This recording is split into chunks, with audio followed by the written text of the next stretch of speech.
Hi guys! So video number 2 ng backtesting series natin. So dito sa backtesting na to, wala tayong tinitrade na strategy pero tinitrain natin yung mata natin uh, para mag-project ng possible direction ng market. So very important kasi yung magkaroon tayo ng directional bias every time na nagtitrade tayo. So bullish ba tayo or bearish based dun sa price action na ginagamit natin. So, yung method namin. It doesn't matter kung anong method yung ginagamit nyo, yung classic technical analysis, Elliott Wave, Wyckoff, or ICT, or yung smart money. It doesn't really matter. Ang importante, may sense of direction kayo every time na nagtitrade kayo sa market. Okay? So, dito tayo nag-stop yesterday. So nag-start tayo sa January 2015, right? So we're using daily time frame. Kasi ako, daily time frame yung pinagbabasehan ko ng directional bias ko for the day. So ang ginagawa natin, tinatry natin na i-predict yung possible direction niya or kung magbabounce ba sa certain support and resistance. And ang ginagamit lang natin dito, basic technical analysis tools. Yung mga levels natin, horizontal support and resistance, Fibonacci, trend line, and meron lang tayong dalawang indicator, moving average, 20 and 50 EMA. And also, pwede rin tayo mag-add ng RSI or MACD for divergence kasi ginagamit ko yun sa pagtitrade ko. So anyway, 25 minutes tayong mag-backtest. So, start na natin. So, 25 minutes a day lang. Para hindi tayo ma-burn out, right? So, play natin. By the way, I'm using FX Replay. Itong ang backtesting platform na ginagamit ko. If want nyo i-try, pwede nyo i-check yung link sa description or sa comment section. So, right now, nasa middle tayo ng range. Kapag nasa middle ng range, mahirap talaga i-project kung saan yung next possible direction kasi it tends to get choppy. So, ideally, gusto ko siya mapunta sa extreme high or extreme low, like this one. So, ito yung extreme high ng range natin. So, gawin nating zone. And so, dito, since nasa range tayo, ranging yung market, pwede akong mag-abang ng possible rejection. Let's say magkaroon ng bearish rejection candlestick like pin bar, engulfing. Kung magpiprint yon dito, possible na magkaroon tayo ng decline, right? Kasi that means nare-reject niya yung market like this one. Itong engulfing candlestick na to. So since nire-reject niya yung level na to, maglalagay lang ako ng arrow. Ayan. Yung mga arrow, guys, ito, ginagawa ko siya para matignan ko yung mga pre-project ko na reaction ng price sa certain levels, right? So, like katulad nito, naglagay ako ng arrow dito kasi in-expect ko na magbabounce. So, nag-bounce nga siya, right? So, and then at the end of yung backtesting, titingnan natin yung bibilangin natin kung ilan yung tumama and then yung naging mali. Okay? So, in-expect ko dito, since nagkaroon ng reaction dito sa resistance, magkaroon siya ng decline. Although, ang magiging problem lang dito is itong 20 and 50 EMA, pwede siyang mag-act as support. So, pwede siyang mag-bounce dito sa level na to. Kung mabibreak naman niya, ang tinitignan kong level, next downside support niya would be this one, itong immediate support level. So, tingnan natin kung ano yung gagawin ng market. So, nasa 50 and 20 EMA siya. Hindi natin alam kung mag-hold or mag-break. So, walang bullish candlestick. So, that means malaking possibility na bumaba. So, tinetest na niya itong support level na to.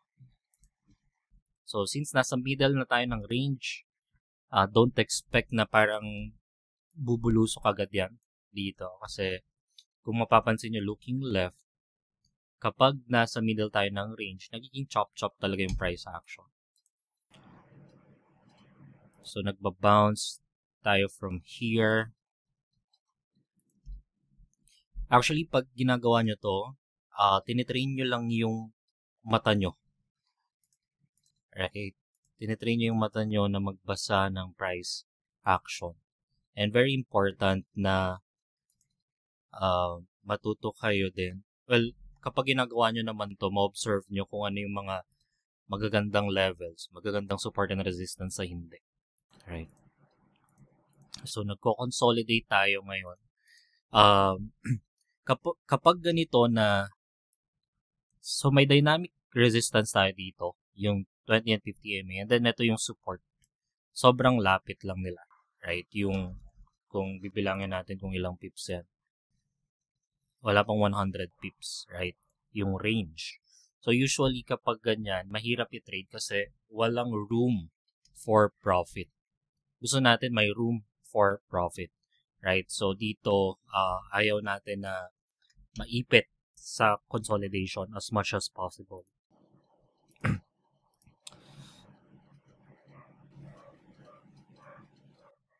Okay, still in consolidation.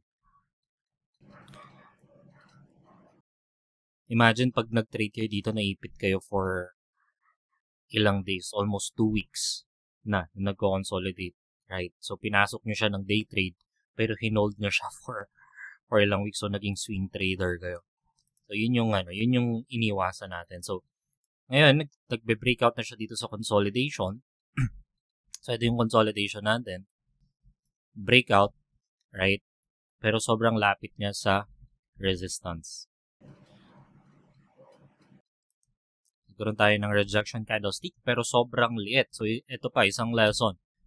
Kapag may mga ganitong candlestick, right? Rejection candlestick siya, pin bar siya. You also have to consider yung size ng candlestick. Kasi ito, kahit pin bar siya, kahit rejection candlestick siya, pero sobrang liit niya, outside the normal range. Parang hindi pa rin siya ganun ka solid. So gusto ko, yung laki niya, nasa normal range. Like, ganito kalaki. Yung average size. So, pwede kayong gumamit ng ATR para makita nyo yung average pip size. So, yung katulad yan, binaliwala lang niya, right? So, nag-attempt na mag-breakout. And, ayan, so nagkaroon ulit tayo ng rejection candlestick. Remember, nasa range pa rin tayo. Pero you have to observe anong ginagawa niya inside the range. So, inside the range, gumagawa siya ng maliit na range. Range within a range, right? So, may malaking range tayo and meron tayong maliit na range. Okay? So, since nagkaroon tayo ng rejection candlestick, ang projection ko dyan, pwedeng bumaba ulit tayo. Maybe mag-bounce dito sa 20 and 50 MA or bumalik tayo dito sa lower extreme netong maliit na range. Right? So, ititreat lang natin siya as ranging until proven otherwise. Pag nag-breakout, then that means tapos na. Tapos na yung ranging market. Okay, so wala pang buyers. So yun. Nagkaroon tayo ng sell-off, right? Matinding sell-off. So nasa support na ulit tayo ng range, ng maliit na range. Okay, so walang bullish price action. Walang bullish price action. Looking left, whenever na itetest nung price itong level na to, as you can see, nagkakaroon tayo ng bullish price action, ng mga bullish candlestick, but this time, wala. So, most probably, magkakaroon tayo ng breakdown, and then, ang next destination niya is yung next support level. In this case, itong lower extreme ng range. But again, since nasa middle tayo ng range, maraming pwedeng mangyari. Pwede niyang i-retest to. So, ni-retest, intraday retest. Okay, intraday retest dito sa previous support, nag-turn into resistance, then drop. So, even though right now, meron tayong malaking bearish candlestick. Nasa support area tayo. So, pag mga ganyang scenario, kahit huwag kayong magpapa-FOMO kahit na sobrang ganda ng candlestick pero nasa support and resistance, you have to wait.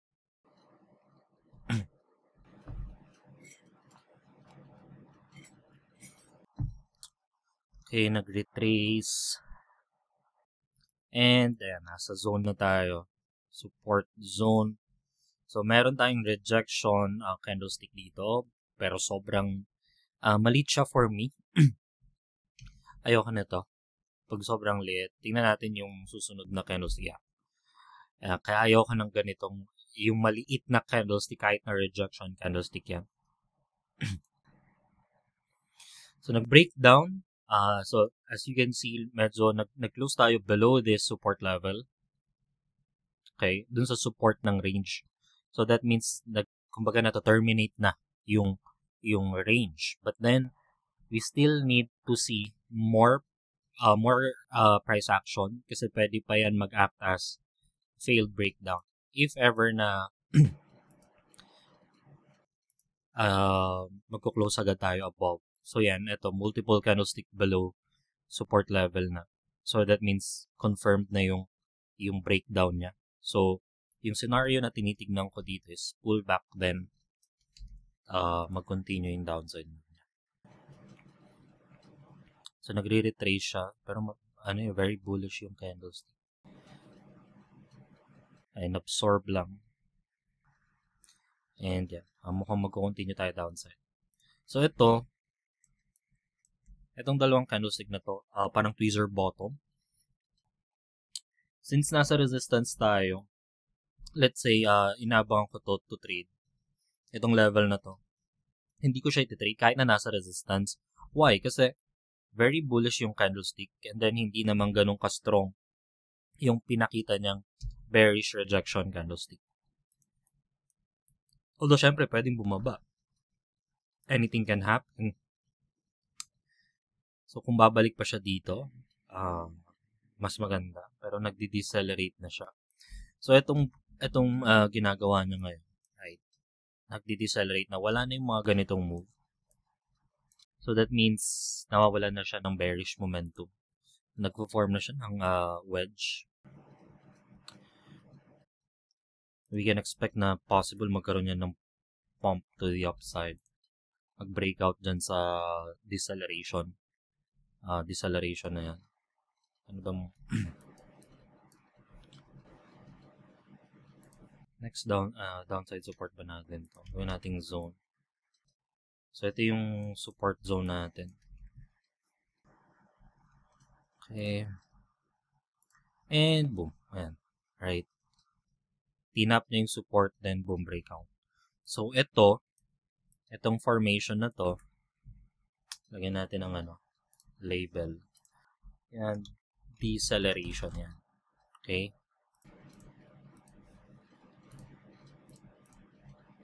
So, yung deceleration,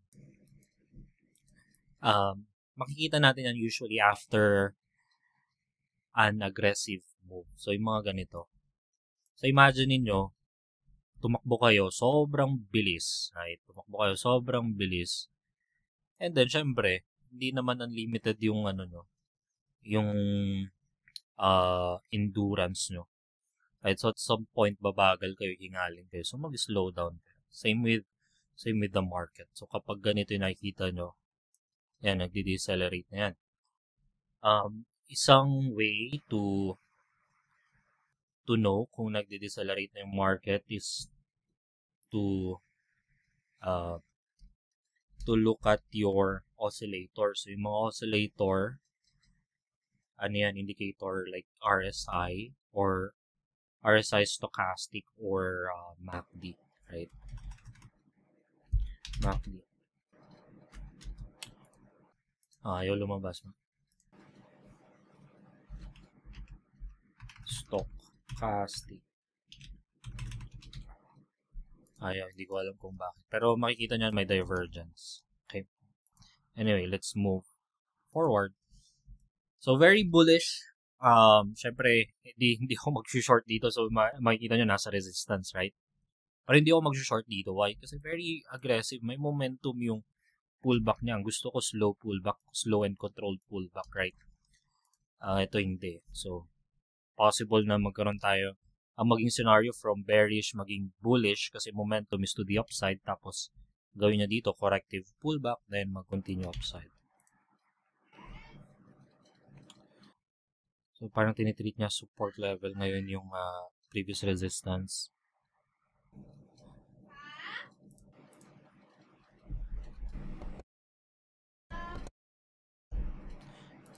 And nagko-consolidate naman tayo.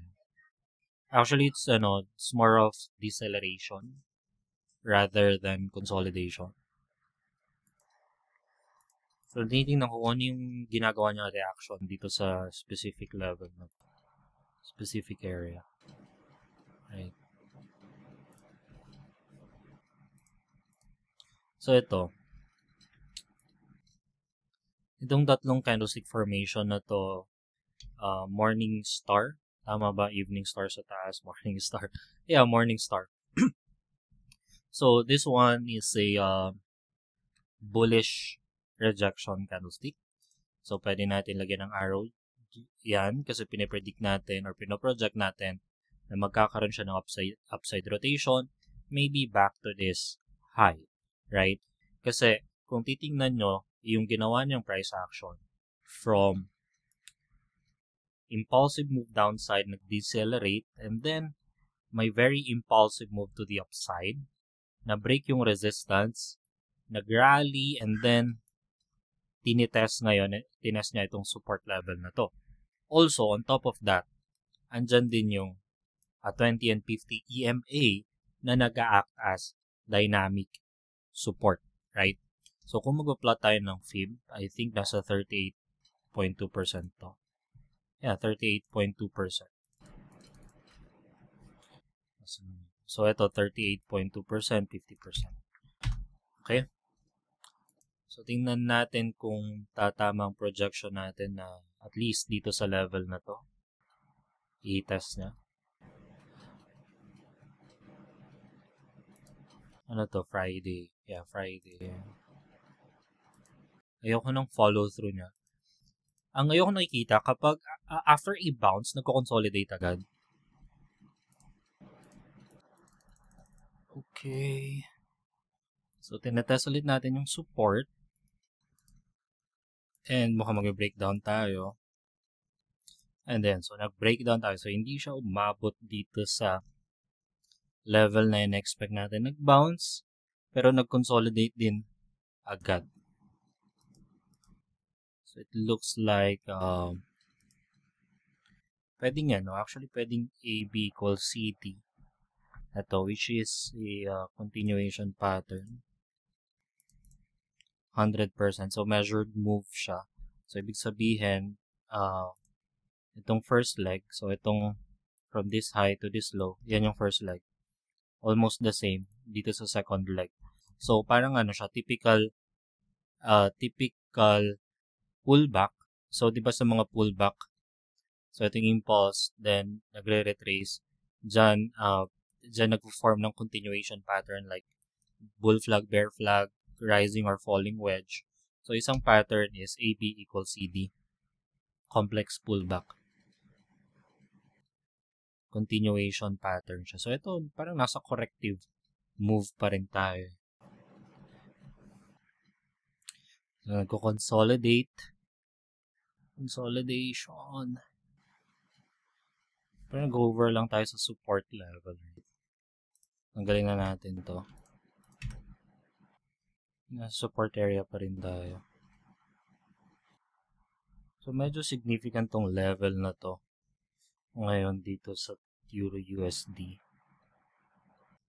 So, pag ganito, may mga days and weeks talaga na nagko-consolidate lang and there's nothing you can do about it. And then, may breakout. Breakout tayo to the upside, right? May conviction yung breakout. Now, since nag-breakout tayo dito, saan yung next, pwedeng next level natin? So, itong upper extreme ulit nung previous range.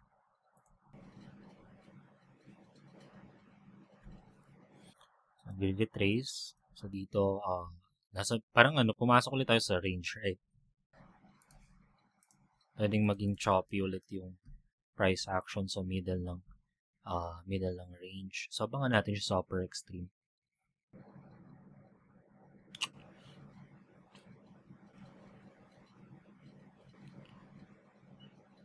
Okay, so nagre-retrace. Magre-retrace kaya siya dito.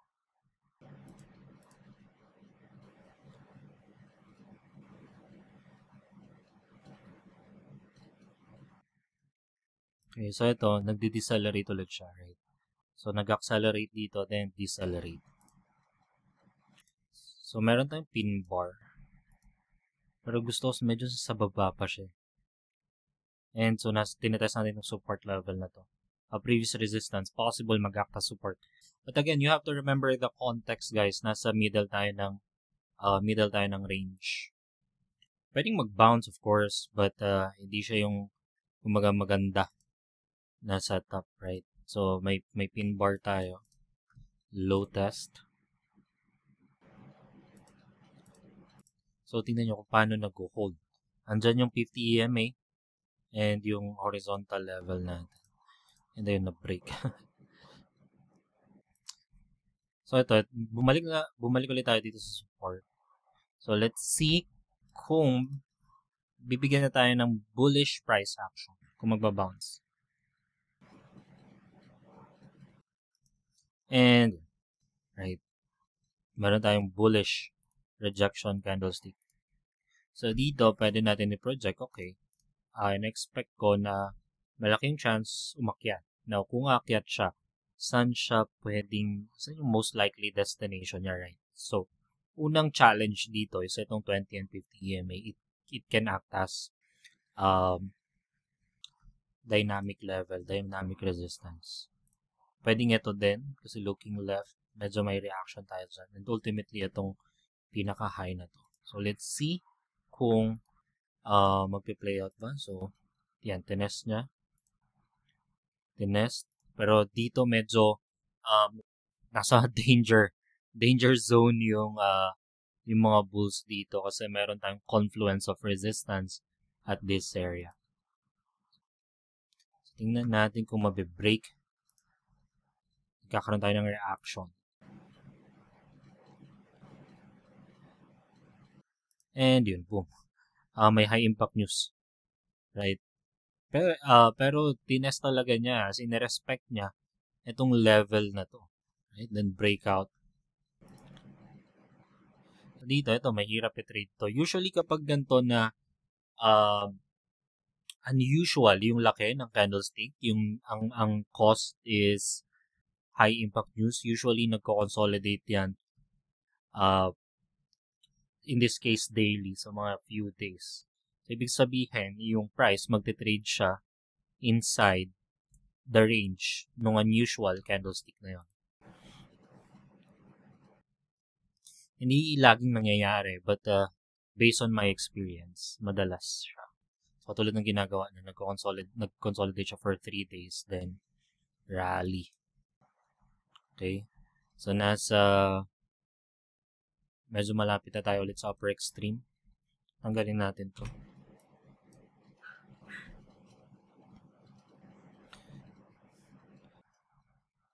Medyo weak na yung mga bearish candlestick. Dito.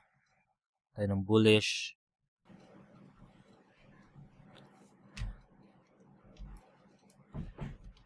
And, so, nasa upper extreme na ulit tayo. Ito yung upper extreme na tong range. Resistance. Nagkaroon tayo ng indecisive candlestick. Gusto natin rejection. Rejection candlestick. Wala, puro doji. And mukhang ito pa lang. Ang pangit din ng close niya. Hindi siya magandang rejection candlestick. So ito, pag nakakita kayo ng nagko-consolidate nagko-consolidate siya sa support and resistance level, usually, nagli-lead yan sa breakout.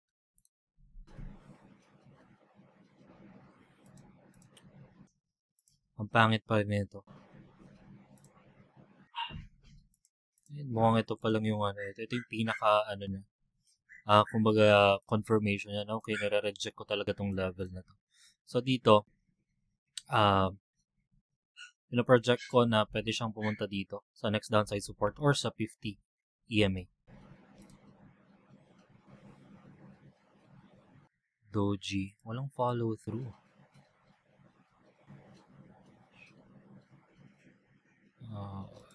Mukhang ano. Mukhang babalik pa to.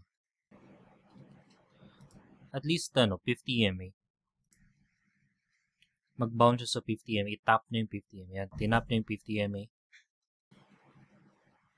Karoon tayo ng bounce dyan. So itong bounce na dito, meron, okay siya intraday kasi meron na rin tayong intraday support dito. Mga minor support level. Then nag-confluence na lang ng 50 EMA.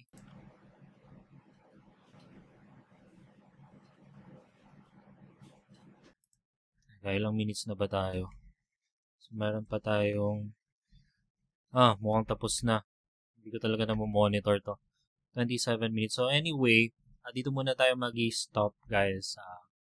Ayaw natin sobrahan ng ilang minuto yung pagba-backtest natin kasi gusto natin to gawin consistently.